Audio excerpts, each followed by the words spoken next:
Hello, everyone. There's a fun Seinfeld episode in which Jerry makes a reservation for a rental car, but when he shows up to get the car, they don't have it.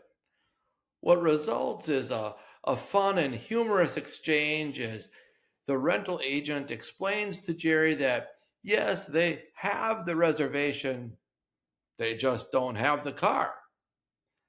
Jerry objects that that's why you make a reservation in the first place to hold the car.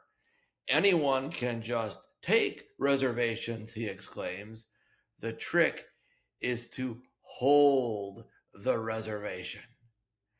I bring this up because I think this is sometimes how we deal with love in our world, how we deal with love in our relationships. We mean well, we intend to love God, we intend to love our neighbor, and in fact, we do for a time, but then life gets busy.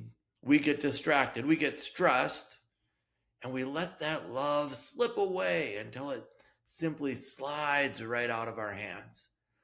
To borrow from the Seinfeld episode, anyone can have good intentions about sharing God's love. The trick is to actually love all God's people all the time. Anyone can be loving. The trick is to remain in that love. In the 15th chapter of St. John's Gospel, we hear Jesus emphasize again and again that we ought to remain in his love. In other words, make Christ's love a way of life. Go there, stay there, remain there. Put down roots and plant yourself right there.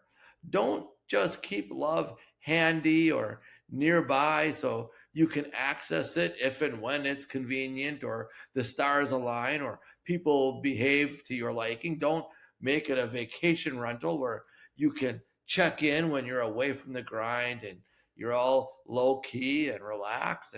And don't treat it like the edge of a swimming pool where you sit with your legs dangling in the water, but without a real commitment.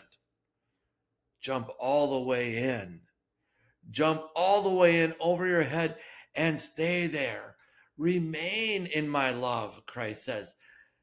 Now, this requires an active and engaged and committed choice to see all of creation through loving eyes, to listen always with loving ears, and to encounter all with a loving heart.